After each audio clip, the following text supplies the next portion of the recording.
Good afternoon. This is Dr. Talpade from the Department of Psychology.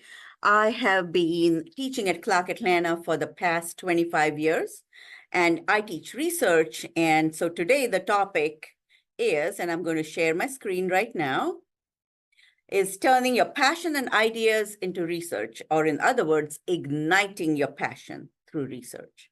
I consider research to be an art through the discipline of science. Okay, so what I'm going to go through is how do we do so? Where do you begin? You know, as a student, you may be wondering, where do I start? Okay, so let me give you, some ideas where you can begin. The first one is, of course, coming up with an idea through something that has bothered you. You want to know more about something, it has been in the environment, and you are wondering how to understand this specific phenomena. And so one of the examples that I would like to share with you comes from a student who is, she's got her doctorate right now, Tavia Thompson. She actually looked around and she was at McDonald's and she wondered that I wonder if I pay for the person behind, would that person pay for the person behind that person? So would this person pay forward? This just happened. This is an idea that came to her mind. And, as a psychology student, she was thinking of pro-social behaviors. And she just talked to me about it. And I said, why don't you study it? So she actually went in and studied it. And I want to show you, what she did. She actually presented at a CURC and a regional conference. So I wanted to show you her results. Okay, it'll just come up on the screen. Let me make sure you can see it. Yep. Okay, these were her results. She went out into different neighborhoods. This is a field study. She went out into different neighborhoods and, she had Confederates. They were the guys giving out the food from the window. And she said, I'm going to give you the money and tell this person that the food is paid for. And then she waited to see if this was actually paid forward. Did that person pay for the person behind, and so on? And, these were the findings she presented. She turned her idea into research. That is one of the avenues. So if there's something that is bothering you, you want to know more about, this could be a path and you could turn that into research. The other thing that you could consider are practical applications. Okay, and I wanted to give you an example of another scholar, Epiphany story. She actually, she was in the classroom. She had gone through certain things in her life and in her relationships, and she wanted to understand whether there was a relationship between a parental incarceration and the ability to establish intimate relationships. Okay, so she went on and studied that. I have some other students also studying the effect of artificial intelligence, and which students will actually go ahead and use artificial intelligence to write their own essay. And, they're thinking if they believe in themselves and their self-esteem, and they have high self-esteem and high racial identity, they are not likely to let AI write an essay for them. So, these are practical applications coming out from, your regular environment, through your experiences, something you can apply in your daily life. I just wanted to show you Epiphany's story. study right here. She also presented this at the CURC. No, this is actually Kaya Edwards. So let me just go ahead and show you this one. Yeah, so she looked at parental incarceration and young adult intimate partner relationships. And she actually took this forward. She finished from the Department of Sociology and Criminal Justice at the University of Alabama. So she is now working in the forensic system, just taking it forward. Her research ignited this passion and she took it forward into grad school. Okay, so let me continue where, okay, so besides practical applications, you can also look at personal interest. What are you interested in knowing more about? This is a little bit different from practical applications, and it is a little bit different from something that is bothering you and you want to know more about. So I want to give you two examples. One is Jayla. She actually won first place last year at the CURC. She realized that she was coloring her hair depending on her mood. And she considered that, and she said, let me see if this is actually related to something else. So that is what ignited her research topic, and she took it forward, identifying certain psychosocial traits that were associated with taking on certain hair colors. So, this kind of research, these kinds of findings are really important to us in psychology. Another example is that of Kaya Edwards, current scholar. She looked at the stereotypes of Black females that are associated with Black females and whether these impacted certain psychosocial characteristics. So I wanted to show you briefly her findings.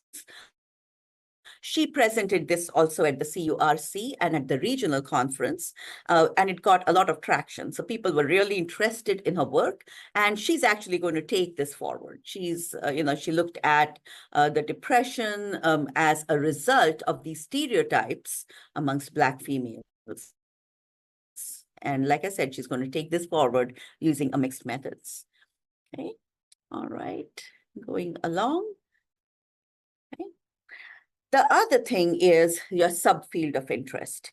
If you clearly know which subfield you want to go to, in grad school, it is best to identify a research topic that extends into that subfield. So there were several students who were interested in forensic psychology and cyber psychology. So they, again, they looked around and they stretched this research interest in cooperation with the cyber physical systems now, so with a different department, and they put their heads together and they actually looked at the characteristics of cyber victims. Who is it? And I wanted to show you their study as well. And this was actually an important study because this study won the students. Okay, let me bring that up. Okay. All right, here it is on the screen. Okay, if you can see it. Okay, this was an important study, and they presented this at Hampton University, or maybe it was a different place that only has a cyber psychology program. They beat out doctoral students out there through their study. So I'm just saying, and it was worth a lot of money for the presenters. It was Douglas Green and Shanice Blair, who were the main presenters. And they basically, considered, hey, I've been hacked. I have lost my password. I have lost money. So are there some personality characteristics that go along with it? And they were interested in this field and they took it forward. So, stretching it out, stretching your research ideas into your subfield is also really important because you can show a track record as to, what you have done in the field. What do you know about the field that you want to, continue into graduate school? Okay. And the other thing that you must know, unique experiences, conducting research as you step into unique experiences such as study abroad broad experiences. You are already in a different place, but when you go in this new place with a plan, what do you want to know more about? Like our psychology majors went, when they went to Ghana, they wanted to know several things about the culture. And how else would you learn unless you interact with the locals and really explore what you want to explore? For example, when we went to Ghana, there was one young man who is now a licensed professional counselor in marriage and family therapy. He has his own practice. He finished from Northwestern University, and he investigated fatherhood across generations. So he talked to the males out there. We had the other young ladies who looked at feminine roles or female roles in Ghana. And there was another young lady who looked at the family systems and compared the family systems between Ghana and United States. So this is, something you're going into a new culture. Any of these unique experiences are really a fertile ground for publication because people want to know, it is a sure thing when you do that. Of course, you have to go through the IRB process and so on. So the idea comes in, when you step into the new environment, you're stepping in with a plan. Another example is that of Salvador. And, all the students looked at different elements based on their own interests when they went to Salvador and talked to the locals. One of them was interested in spirituality. Another person was interested in position or role of women. Another, student was interested in the family system, that she's going into marriage and family therapy. So based on the subfield of interest, they shaped these unique experiences so that they could get a better understanding and could explore the phenomena of interest. Again, they could use this research to apply to graduate school to show their trajectory, their experience in the field, and also their ability to conduct research. We also have another example from India. When students went to India, they did observational research. How do two people interact in India? How do couples interact? Are there public displays of affection and so on? So they contrasted their own culture with that of India. There was a music major. The people came from all majors when we went to this trip in India. And there was a music major, and she really, she explored the sounds and the music of the culture and how, she could compare it and draw similarities and differences in music, in India versus the United States. Okay. The other thing is you have to also consider when you're targeting universities, what is the main focus in the department? Is there an expertise that is required? Like, for example, there are certain universities that excel at studying, let's say, rehabilitation or vocational programs. So this, specifically, there could be a faculty member who may be interested in, you want to work with and is really conducting research on, special education or autistic children or individuals on the Asperger spectrum. So you can actually go in and make sure that you select a topic or explore a topic that is targeted towards the area, towards the individual you want to work with at this other university. And also, depending on, there could be scholarships that want you to explore certain avenues. Like, for example, it could be PTSD, it could be the impact, it could be addiction research. So, pay attention to the focus and then select the target area. Okay. So when you have that idea, when you consider that practical application, when you consider that scholarship or that faculty member you want to work with, or the sub area you want to, subfield of interest, come up with a question that you want answered. That is always the beginning. you know. So, you can frame it with, does, certain stereotypes, for example, or does nutrition amongst young children impact their behaviors? Or you can say, you can go in, just fill it in, what is, uh, another example would be, what is the characteristic of individuals who have been in, what are the characteristics of individuals who have been in prisons? Or how does a person process the diagnosis of, a disease or a diagnosis of a disorder? Or is there a relationship between the use of technology and maybe social health or social interactions, or the use of social media and so just frame a question, begin there, and then you can shape it. My advice to you as budding scholars is to engage in the research immersion process. So your question is, where do I begin? You may be a freshman.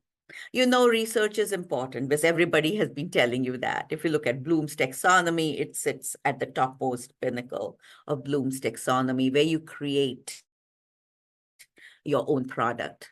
So where do you start? You start with participation. Okay, participate in a research project. You will see, you can go to the department, see what projects are going on. There may be links. Your teachers may be posting links to participate in studies and so on. And you can replicate.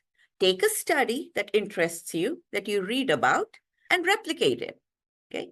Tacked onto this replication. Remember, you can replicate. There may have been a study in the past, and you can replicate it now, because you may be thinking, hey, things are different now.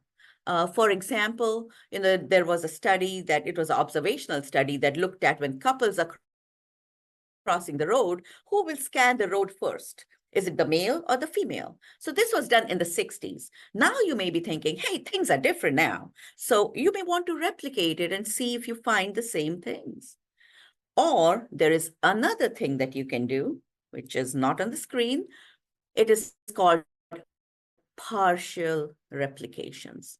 Partial replications is you change one aspect of a study that has been conducted. For example, it could be the nature of participants. Okay, studies may have been conducted on white participants, and you may say, hey, we want to see how this works at the HBCU. Okay, so that is what we call partial replications. Or there could be a measure, let's say, of stress. And then you look at this measure of life stress and say, hey, this is not typical of me, but now there is this new Black women stress scale, which may be more appropriate for me. Let's see what happens if I use this. That is what we call partial replications. So you can do that. That is how you step into the research process. And last, once you have the knowledge and the interest and the idea and the tools of research, such as, you understand how to formulate research questions, you understand how to use theory, you understand how to conduct a literature review and identify the gap in the knowledge, then you create your own. Okay, so that is how I consider research. You use the palette of theory and science and create your own art. Okay, and with this, I wanted to share with you, here are some products of turning passion into research. These are all publications by undergraduate students, and these are selected. You can click on any of these links and you will see this is something they published. And where did they start? With their passion. And they turned that passion into research. And as you know, this leads you to academic progress, academic mobility, as well as financial mobility that goes along with it. Thank you. I'm going to stop right here.